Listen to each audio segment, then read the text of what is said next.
I'm Lana, 28, and I was about to discover that my future in-laws had been discussing my murder over the appetizers.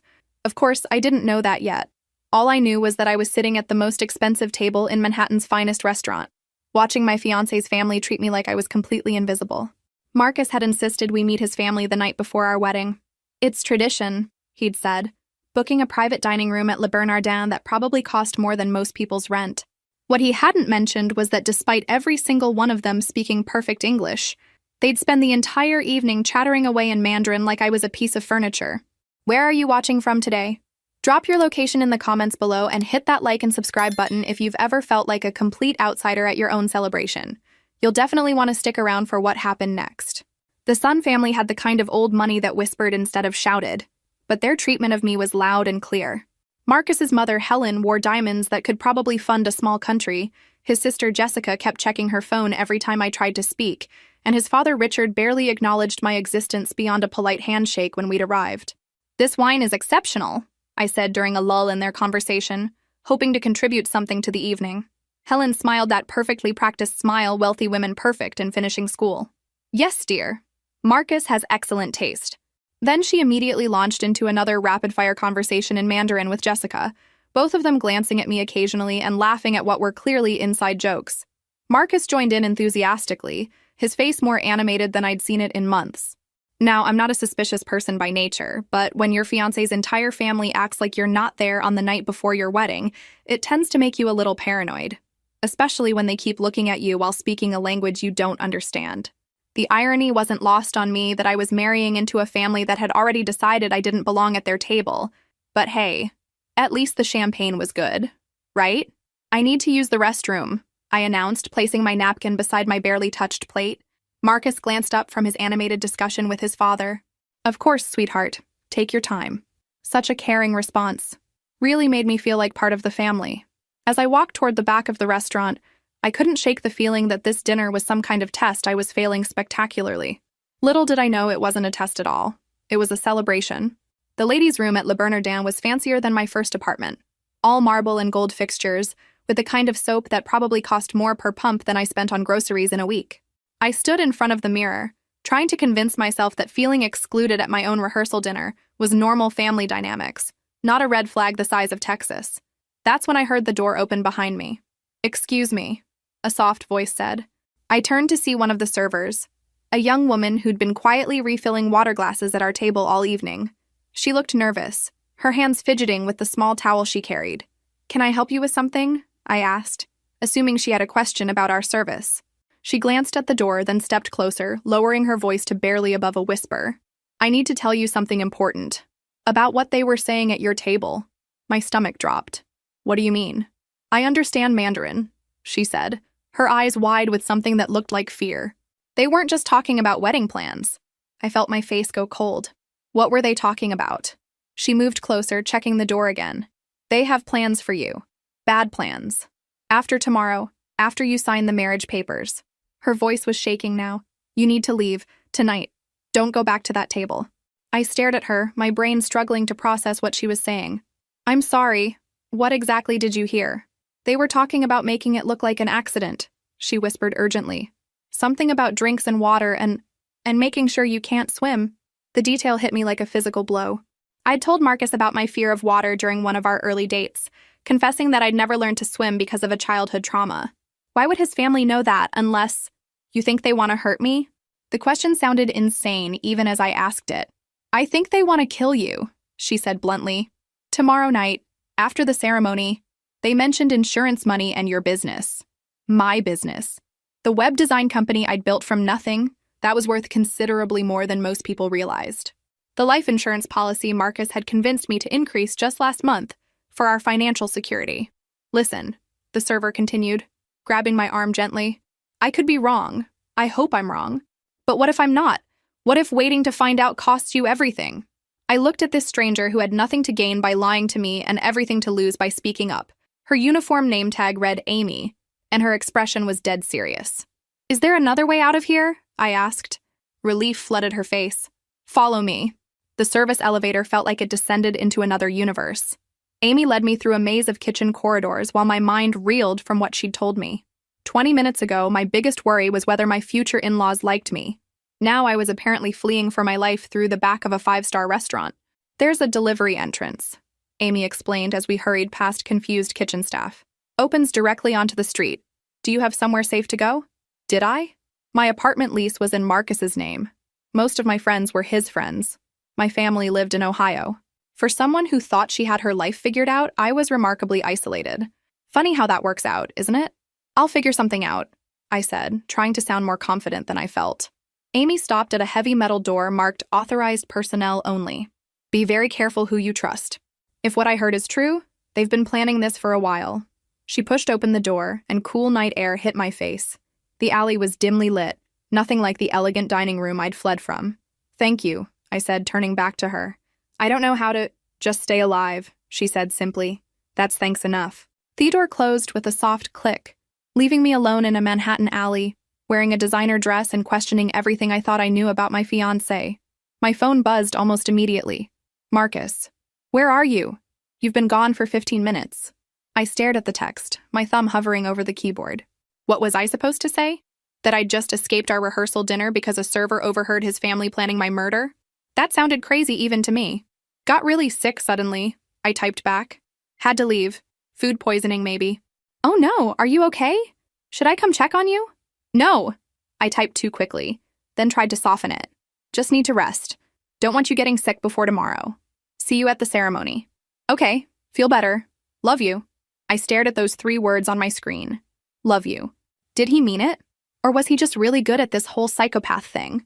As I walked toward the street, hailing a cab with shaking hands, I realized I was about to find out whether I was paranoid or alive. Given the alternative, I was perfectly fine with being paranoid. The cab ride to my emergency hotel room gave me 20 minutes to think. 20 minutes to decide whether I trusted a stranger's warning or my fiancé's word. 20 minutes to choose between what felt safe and what felt right. I chose to trust my gut. And my gut was screaming that Amy had just saved my life. The 24-hour diner on 8th Avenue wasn't exactly the classiest place to plan a defense against a potential murder plot, but it had Wi-Fi, terrible coffee, and absolutely no one who cared why a woman in a cocktail dress was making frantic phone calls at 2 in the morning.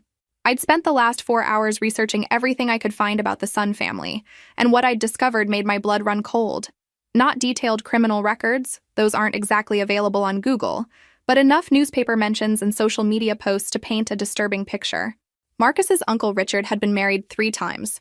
All 3 wives had died in tragic accidents within 2 years of marriage. His cousin David had lost 2 fiancées to mishaps. Always women with substantial assets. Always ruled accidental. But I needed real help, not internet research. At 6 a.m., I called my college roommate's sister Sarah, who'd become a criminal defense attorney in Philadelphia. Sarah? It's Lana. I know it's early, but I think someone is trying to kill me. To her credit, she didn't hang up.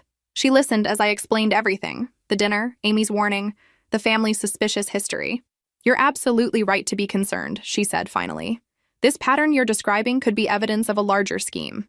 But suspicion isn't proof. You need concrete evidence. What kind of evidence?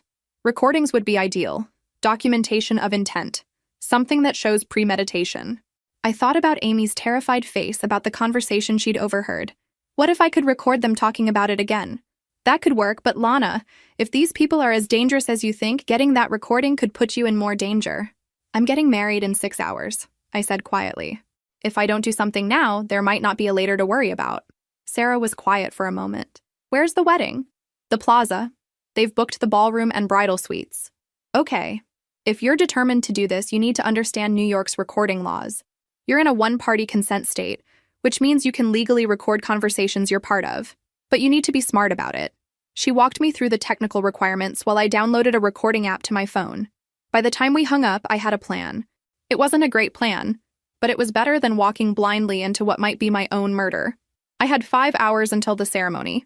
5 hours to gather evidence that could save my life or prove I was completely paranoid. Either way, I was about to find out what the Sun family really thought of their newest member. The Plaza Hotel was already bustling with wedding preparations when I arrived at 10 that morning, looking like every other excited bride-to-be instead of someone planning to record evidence of her own planned murder. Nothing suspicious about that at all. I'd spent the early morning hours learning everything I could about smartphone recording and New York law.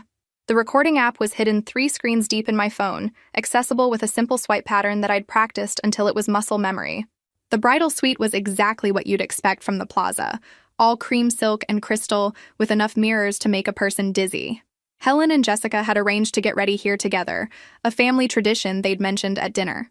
How thoughtful of them to include me in their pre-murder bonding time. "Lana, darling." Helen's voice was all warmth and fake affection when I entered. "We weren't expecting you quite so early." I'd deliberately arrived before my scheduled time, hoping to catch them in unguarded moments. "I couldn't sleep," I said, which was entirely true. "Thought I'd see if you needed any help with preparations." Jessica looked up from the vanity where she was organizing makeup. "How thoughtful. Feeling better this morning?" "Much better, thank you." I set my purse carefully on a chair near their conversation area, phone already recording. "I brought some jewelry options to show you." It was a weak excuse to linger, but Helen took the bait, examining my grandmother's pearl earrings with what looked like genuine interest. "Lovely," she said, though perhaps a bit modest for such an important occasion. That's when Jessica said something in Mandarin that made Helen laugh, a sound that made my skin crawl, even though I couldn't understand the words. Yet. They continued their conversation in Chinese while I pretended to organize accessories, my heart pounding as my phone captured every word. I caught Marcus's name several times, along with what sounded like numbers and time references. The conversation went on for nearly 10 minutes before they switched back to English, discussing flower arrangements and photography schedules like 2 women planning a celebration instead of a murder. "The reception timeline is perfect," Helen said, adjusting her necklace in the mirror. "Everything should go very smoothly." Jessica nodded, applying lipstick with steady hands. "Marcus seems so happy. This is exactly what the family needed." What the family needed. Not what Marcus wanted, or what would make us happy as a couple. What the family needed. I continued recording for another 20 minutes, capturing their casual discussion of wedding logistics mixed with occasional bursts of Mandarin that made them both smile in ways that didn't reach their eyes. When I finally excused myself to check on the flowers, I had nearly 30 minutes of audio that might either save my life or prove I was completely paranoid. Now I just needed to find out what they'd actually said. The Apple store in Midtown was my salvation. The tech support representative took one look at my desperate expression and immediately offered to help with urgent translation needs. God bless customer service. I found a quiet corner and opened the translation app he'd recommended, my hands shaking as I played back the recording. The software converted the Mandarin to English text, and with each translated line, my worst fears were confirmed. The naive girl has no idea what's coming tonight. Marcus chose well. She trusts everything he says. After she signs the marriage certificate, we wait exactly 1 hour before serving the special cocktail. The drug will make her confused and unsteady. Perfect for an accident near the pool. Make sure the family stays inside during the incident. Too many witnesses could complicate things. Marcus should wait at least 10 minutes before calling for help, long enough to ensure the outcome we need. $2 million in life insurance plus her business assets. Finally, Marcus proves himself worthy of the family legacy. I stared at the translated text until the words blurred. Every detail of my murder, planned out like a dinner party. The timing, the method, the cover-up, even the reason. Marcus needed to prove himself to his family by successfully killing his wife. My phone buzzed with a text from the man who was planning to drug and drown me in 3 hours. "Can't wait to see you in your dress. Love you so much." I screenshot the translation, saved the original recording to 3 different cloud accounts, and sent everything to Sarah's secure email. Then I called the NYPD number she'd given me for Detective Rivera. "Detective Rivera, this is Lana Chen. I have recorded evidence of a planned murder, and I'm supposed to be the victim in about 2 hours." 20 minutes later, I was sitting in a police station, playing my recording for 2 detectives and an assistant district attorney. Apparently, when you have audio evidence of a murder plot, people take you very seriously. "This is enough for arrests," Detective Rivera said after hearing the translated conversation. "But we need to coordinate carefully. If we move too early, we might not catch everyone involved. If we wait too long, I become a murder victim," I finished. "Exactly. So here's what we're going to do." The plan was simple but terrifying. I would go through with the ceremony, with undercover officers positioned throughout the venue. The moment anyone tried to serve me a special cocktail or guide me toward the pool area, they'd move in. "We'll have surveillance on the entire family," Detective Rivera explained. "If this is part of a larger pattern, we want to gather evidence on all their activities." As I signed statement after statement, I marveled at how much my life had changed in 12 hours. Yesterday, I was worried about seating arrangements and centerpieces. Today I was helping plan a sting operation at my own wedding. But at least now I knew I wasn't paranoid. I was just engaged to a family of killers. Getting into my wedding dress, knowing that my groom was planning to murder me, was definitely not covered in any bridal magazines I'd ever read. But there I was, standing in the plaza's bridal suite bathroom, applying makeup while wearing a wire and trying to look like a happy bride instead of someone coordinating with law enforcement. Detective Lisa Chen, chosen specifically because her last name wouldn't raise suspicions, was posing as my maid of honor. 2 more officers were disguised as hotel staff.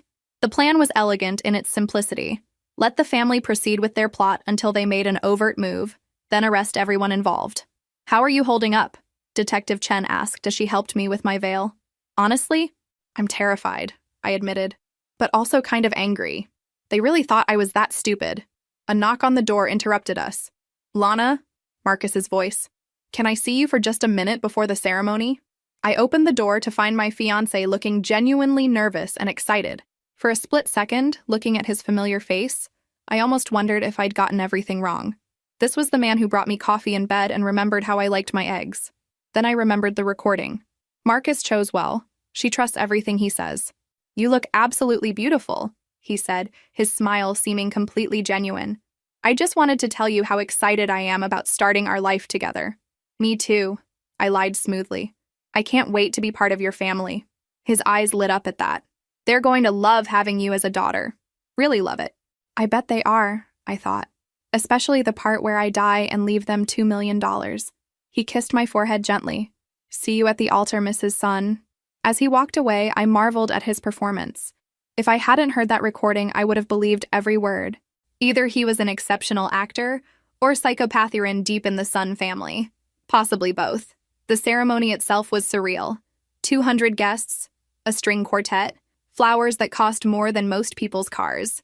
Helen and Richard beamed from the front row, looking like the picture of respectability instead of people who'd spent the morning discussing my murder. I said my vows knowing they were lies. Marcus said his, and I wondered if he felt anything at all or if I was just another business transaction. When the officiant pronounced us husband and wife, Marcus lifted my veil with the same hands that would try to push me into a pool within hours. I kissed my would-be murderer and smiled for the photographer, while police officers disguised as caterers watched from the corners of the room. The reception was even more elaborate. A full orchestra, champagne that probably cost more per bottle than I made in a week, and a beautiful pool terrace that would have been the last thing I ever saw. I danced with Marcus, made small talk with his relatives, and waited for someone to offer me that special drink while wearing a wire and surrounded by undercover cops. At 9:23 p.m., exactly 1 hour after I'd signed the marriage certificate, Jessica approached with a crystal champagne flute. "For the bride," she said, her smile bright and warm. "A family toast. Very special recipe." That's when Detective Rivera gave the signal. "Police! Everyone down!" The plaza ballroom erupted into absolute chaos. Guests screamed and dove under tables as officers emerged from every corner of the room. The orchestra stopped mid-song. Crystal glasses shattered against marble floors. Jessica dropped the champagne flute, the one containing God knows what kind of drug, and tried to run. She made it maybe 3 steps before Detective Chen tackled her in a move that was probably not standard police procedure, but extremely satisfying to watch. Marcus grabbed my arm, his grip tight enough to leave bruises. "Lana, what the hell is happening?" I yanked away from him, stepping back toward Detective Rivera. "I know about the plan, Marcus. All of it." The mask slipped from his face so completely it was almost comical. The loving groom expression disappeared, replaced by cold calculation and something that might have been respect. "You're smarter than we thought," he said quietly. His voice dropping to a whisper meant only for me. "Apparently, though that's not saying much, considering you thought I was dumb enough to drink poison at my own wedding reception." Helen was shouting in rapid Mandarin at the officers trying to handcuff her, her composed elegance completely shattered. Richard was demanding his lawyer in increasingly frantic tones. But it was Marcus's uncle David whose reaction told me everything I needed to know. He wasn't surprised or confused. He was calculating, looking for exits. "David's son," Detective Rivera announced, approaching with handcuffs. "You're under arrest for conspiracy to commit murder, insurance fraud, and suspicion of murder in the deaths of Margaret Chen, Lisa Park, and Jennifer Wong." The list went on. 3 wives, 2 fiancés, a business partner who'd asked too many questions about irregularities in the family's investment accounts. The Sun family had been running this marriage murder scheme for over 15 years. "You have the right to remain silent," Detective Rivera continued, but David wasn't listening. He was staring at me with something that might have been admiration. "Impressive," he said as they cuffed him. "Marcus said you were different, but we didn't realize how different." Marcus was being read his rights by Detective Chen, still in her bridesmaid dress and looking absolutely no nonsense about the whole thing. "Lana, this is insane," he called out as they led him away. "I never wanted to hurt you. They made me do it." "Sure they did," I said. "Just like they made you research my insurance policies and tell them I couldn't swim." The look on his face confirmed what I already knew. Marcus hadn't been coerced into anything. He'd been an eager participant, finally ready to prove himself worthy of the family business by successfully murdering his wife. As the ballroom cleared and crime scene photographers documented what should have been our reception, I stood in my wedding dress watching my husband of 3 hours being loaded into a police van. Detective Rivera approached, looking exhausted but satisfied. "How are you holding up?" "Better than I expected," I said honestly. "Though I have to ask, what happens to all this?" I gestured at the elaborate reception setup. "The hotel will handle cleanup. As for the marriage," he paused. "Well, that's going to be annulled pretty quickly under the circumstances." I nodded, looking around at the wreckage of what should have been the happiest day of my life. Instead, it had been the day I learned to trust my instincts and saved my own life. "There's something else," Detective Rivera said. "We're going to need your help with the investigation. This family has been operating for years, and there are likely other victims we don't know about yet." I thought about the women who hadn't been lucky enough to have an Amy watching out for them. "Whatever you need." The FBI took over the case within 48 hours, and suddenly my failed wedding became part of a federal investigation into organized crime. Turns out, when you've been running marriage murder schemes across state lines for 15 years, it gets the attention of some very serious people. Agent Sarah Kim, no relation to my college friend, became my main contact as the investigation expanded. "We've identified at least 12 potential victims across 4 states," she explained during one of our many interviews. "Your recording was the break we needed to start unraveling everything." The Sun family's operation was more sophisticated than I'd initially realized. They targeted women who were successful but isolated, entrepreneurs, professionals who'd moved away from family, anyone with substantial assets and limited support networks. Marcus and his cousins were the lures, charming and patient, willing to spend months or even years building relationships before triggering the final phase. "They had a whole system," Agent Kim continued. "Background checks on potential targets, forged documents, even relationships with insurance investigators who could ensure claims were processed quickly. The evidence was overwhelming. Financial records showed a pattern of insurance payouts following accidental deaths. Email communications revealed coordination between family members. Phone records placed various sons at the scenes of multiple suspicious deaths. But the most damning evidence was the recording I'd made, combined with the attempted drugging at the reception. When they tested the champagne Jessica had tried to serve me, they found enough sedatives to render someone unconscious for hours, more than enough time to stage a drowning accident. "Marcus is cooperating now," Agent Kim told me during one of our sessions. "He's providing details about the other cases in exchange for a reduced sentence." "How reduced?" I asked. "Life without parole instead of the death penalty." I suppose that counted as progress. The investigation revealed that the family had stolen over $15 million through their scheme, not counting the additional assets they'd inherited from their victims. Properties, businesses, investments. They'd built their entire fortune on the graves of women who'd made the mistake of trusting them. 3 months after my wedding, that wasn't, I testified before a federal grand jury. Sitting in that sterile room, describing how I'd discovered my husband's plan to murder me, felt surreal, but it was also empowering. For the first time since this whole nightmare began, I felt like I had some control over the situation. "Mrs. Chen," the prosecutor said, "I'd kept my maiden name for legal purposes. In your opinion, was the defendant's expression of love and commitment genuine?" I thought about Marcus's face when the police arrived, how quickly the mask had slipped. "No," I said clearly. "I was never his wife. I was his mark." The grand jury indicted the entire family: Marcus, Helen, Jessica, Richard, David, and 6 other relatives and associates. The trial would take months, but the outcome was already clear. None of them would see the outside of a federal prison for a very long time. As I left the courthouse that day, I realized something had fundamentally changed. The woman who'd sat at that dinner table 4 months ago, desperately trying to win over people who were planning her death, was gone. In her place was someone who'd learned the value of trusting her instincts and the importance of surrounding herself with people who actually cared about her well-being. People like Amy, who'd risked her job to save a stranger's life. It was time to find her and say thank you properly. Amy was exactly where I'd expected to find her, working the evening shift at Le Bernardin, moving through the dining room with the same quiet efficiency I remembered from that night 4 months ago. When she saw me approaching, her face lit up with relief and genuine joy. "You're alive," she said, stating the obvious with such happiness that I almost started crying right there in the middle of the restaurant. "Thanks to you," I said. "Can you take a break? I'd like to talk." We sat in the same staff break room where she'd first warned me about the conversation she'd overheard. The police had interviewed her extensively during the investigation, and she'd testified at the grand jury hearing. Her testimony about the family's dinner conversation had been crucial evidence. "I've been following the news," she said. 15 years of this? How many women did they kill?" "At least 12 that we know of." "Probably more." I leaned forward. "Amy, I came here because I want to offer you something." She looked puzzled. "Offer me what?" "A job. A real job. With benefits and a future and the chance to use those incredible instincts of yours for something bigger than refilling water glasses." Amy blinked in surprise. "I don't understand. I run a web design company. Small, but growing fast. I need someone to handle client relations. Someone with excellent judgment about people. Someone who knows how to read situations. Someone brave enough to speak up when something isn't right." She was quiet for a long moment. "I don't know anything about web design. I don't need you to know about web design. I need you to know about people. You saved my life because you trusted your instincts and had the courage to act on them. Those are exactly the qualities I need in a business partner." "Business partner?" "I'm serious.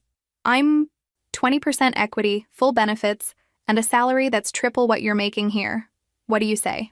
Amy's eyes filled with tears. "Why would you do this for me?"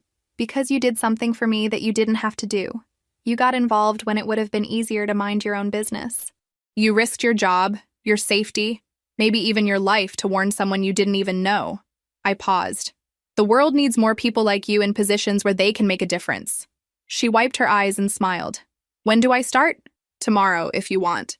I already have business cards printed." I handed her a small white card with elegant black lettering. "Amy Chen, Director of Client Relations, Chen Digital Solutions." She stared at the card, then at me. "You really thought this through." "I've had 4 months to think about what I wanted to do next with my life. Hiring you was the first thing on my list."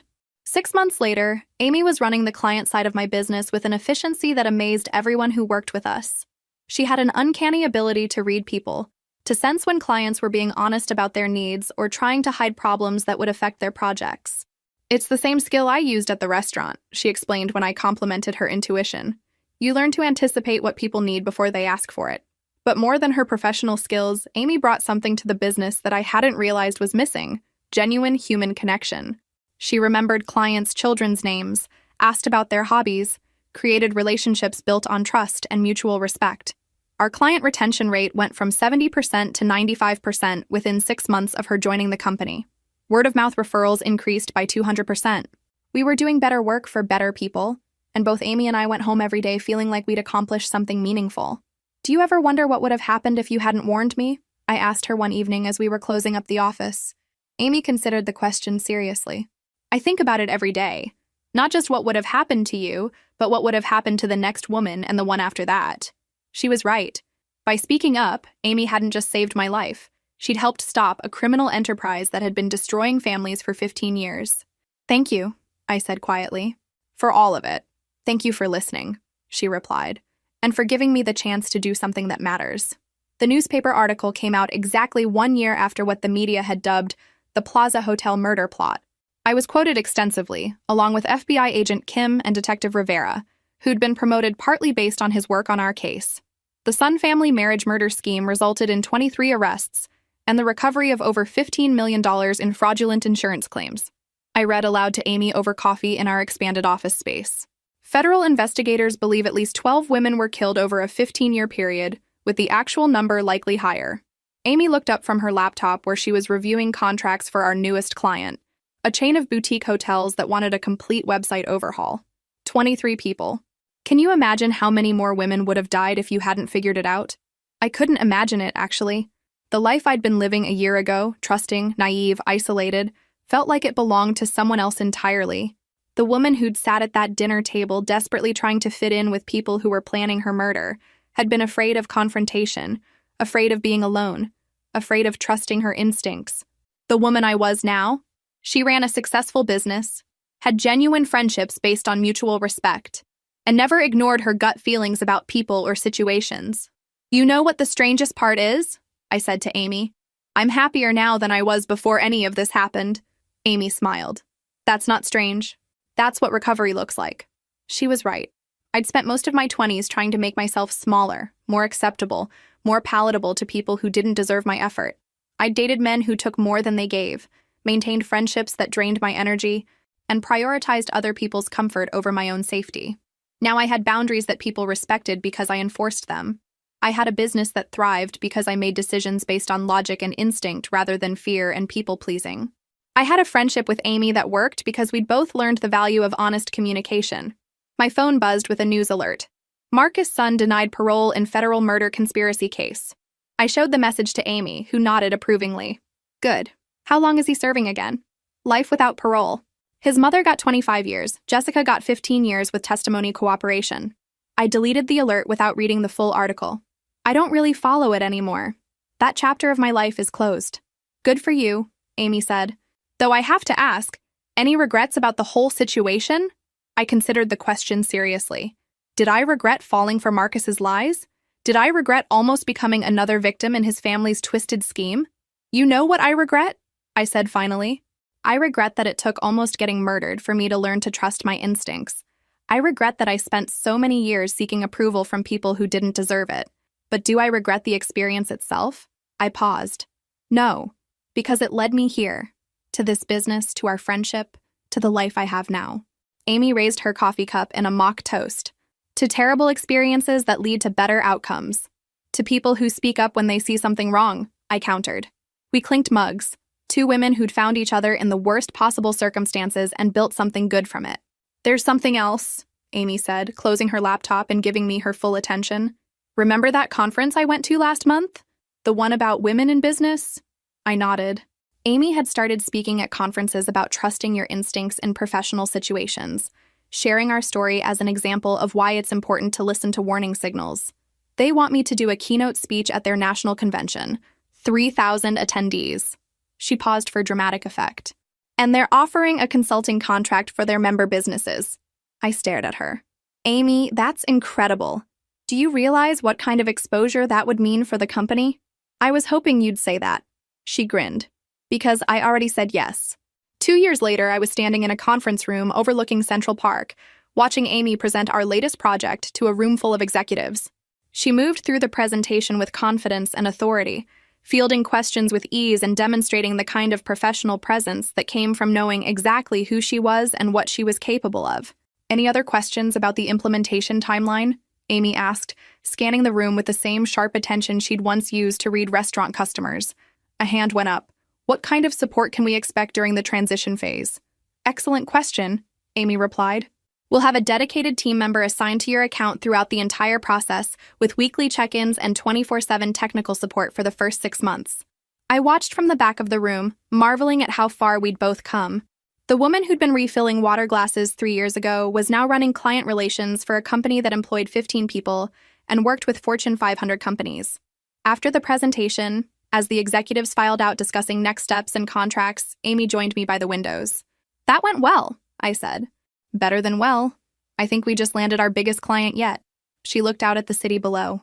Do you ever think about that night? About how different everything could have been? All the time, I admitted, but not in a what-if way anymore.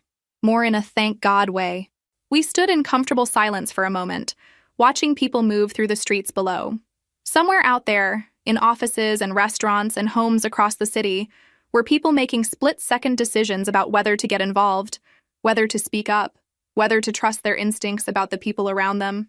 You know what I realized? Amy said. That night at the restaurant, I wasn't just saving your life. I was saving my own too. I was saving myself from becoming the kind of person who sees something wrong and doesn't act. She was right.